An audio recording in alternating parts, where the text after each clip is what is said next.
I think the times in which we live, many people are recognising as quite possibly a significant transition in human history as we move from one major historical era to another. And that throws up a whole lot of new challenges. That means that some of the thinking we've used in the past isn't going to be sufficient to deal with these challenges. And ontological coaching is a new way of thinking, a new way of learning that I think offers enormous possibilities for people to help them navigate the challenges they face in their life that are influenced by this background historical transition. I originally came out of a background in education. I worked with teenage students for many years, and a big part of that was working with students that were supposed to have learning and behavioural difficulties, but they were actually very smart. And the school system, I don't think, did a very good job catering to how their brains worked. And I got very interested in ways of how you could communicate with these students to facilitate their learning. And that really piqued my interest in the relationship between different approaches to learning and different approaches to communication. So I studied a whole lot of different areas, and they were very useful. And when I came across ontology, what struck me is how it was such a significant leap forward to other things I'd investigated. And the depth of the material and the substance and the richness that it offered people was something that fascinated me. And when I decided to leave teaching and start up my own business, I realised that the work I'm doing now is still the same. I'm really interested in helping people learn and change, and the role of communication in that. Ontological coaching is a particular approach to understanding what's at the heart of how people function and learn and change. And the way that it approaches it is to recognise that learning and change doesn't just happen conceptually through language, that an integral part of how we function is also emotions and our body, the dynamics of our posture and how we are in our emotions and how we manage ourselves emotionally. And these three areas of language, emotions and body excuse me, make up how we are as a person. They shape how we perceive the world and our behaviour. And if we're going to help people make significant change, then we've got to address all three areas. And most approaches to change, I think they don't do that. They might focus on one or perhaps two. And ontological coaching is the only approach I've come across that explicitly recognises not just the importance of each area, but the importance of the integration of each of these areas, and that all three need to change if someone is to engage in what we might call sustainable or deep change. It differs from many approaches to coaching because while it focuses on changing behaviour, it goes deeper than that. As we see it, most approaches to change focus on helping people develop new ways of behaving, new forms of communication, and to learn that through skills and strategies. Ontological coaching is particularly interested in whether what's happening in people's perceptions and attitudes is going to allow them to use new skills and strategies. And if we don't address what are often deep-seated perceptions and attitudes, most of which can be out of awareness, then we're going to miss opportunities to help people to change. And so from the ontological perspective, we see that people's way of being, how they're functioning in language, emotions and body, is where their perceptions and attitude live. And this is how we can respectfully work with them to help them discover ways that they can open themselves up, expand their way of being, and find new ways of behaving and communicating that are going to be more beneficial for them and those that they deal with.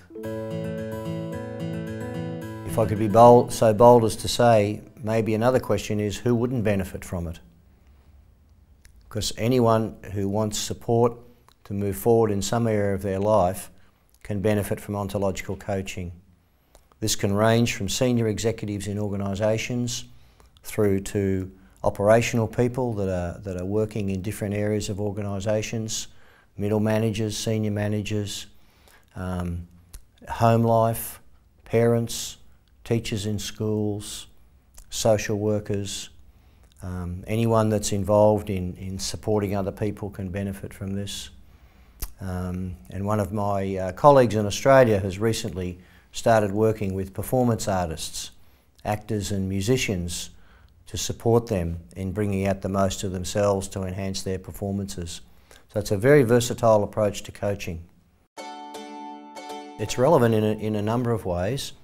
It's a personal change methodology, and that of course can help executives and managers change how they're perceiving and behaving. So that's one-on-one executive coaching. It's very applicable. Ontological coaching is also a methodology for leadership improvement, because the only place that leaders can lead from is their way of being. And if people aren't aware of what's happening in their way of being, it can compromise the quality of their leadership. And an important part of being a leader, of course, is to be influential.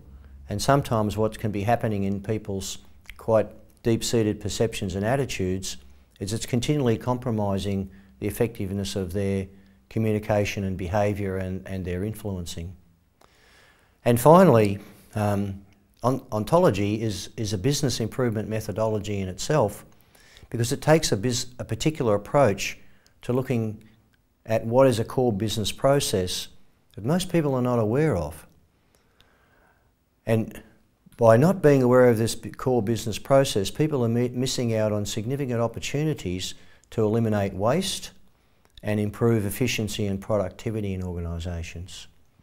And the way ontology looks at how a business functions, it can only function through conversations and relationships between people.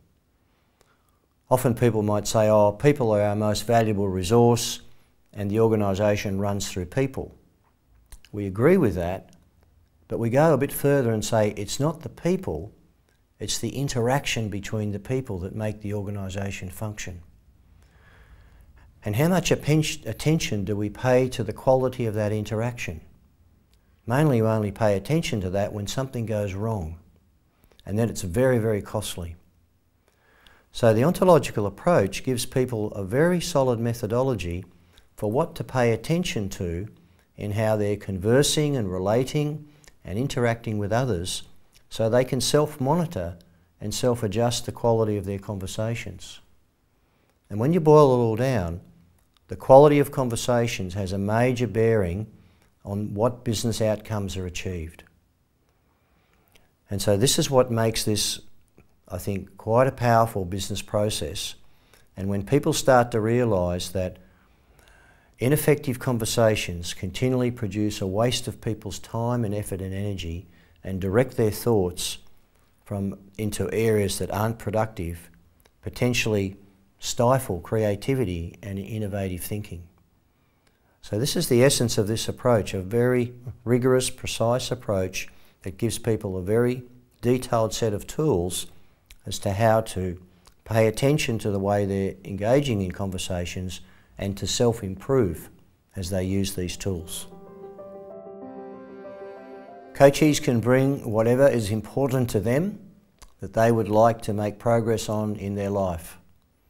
These may be current problems or issues that they're feeling stuck on, or maybe they are thinking about developing a new direction in life, and an ontological coach can help them explore that direction and how they're going to position themselves to take advantage of that. Or even people that have had some good fortune in their life and they'd like to know how they could adjust to that good fortune and maximise the chance of it working for them and eventually not becoming a difficulty or a problem. So again, there's a range of things that coaches can benefit people with.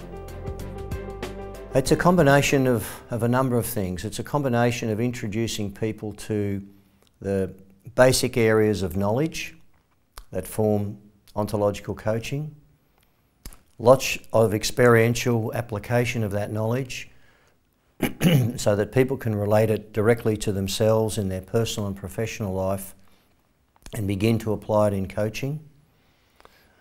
We do a lot of work around having people be aware of the ways that they use their bodies and how that can be applied in coaching. And we do quite a bit of coaching practice. And in the final day, people get a very detailed set of questions based on what's been covered in the workshop as an important reference point for them to use in quite extensive coaching conversations.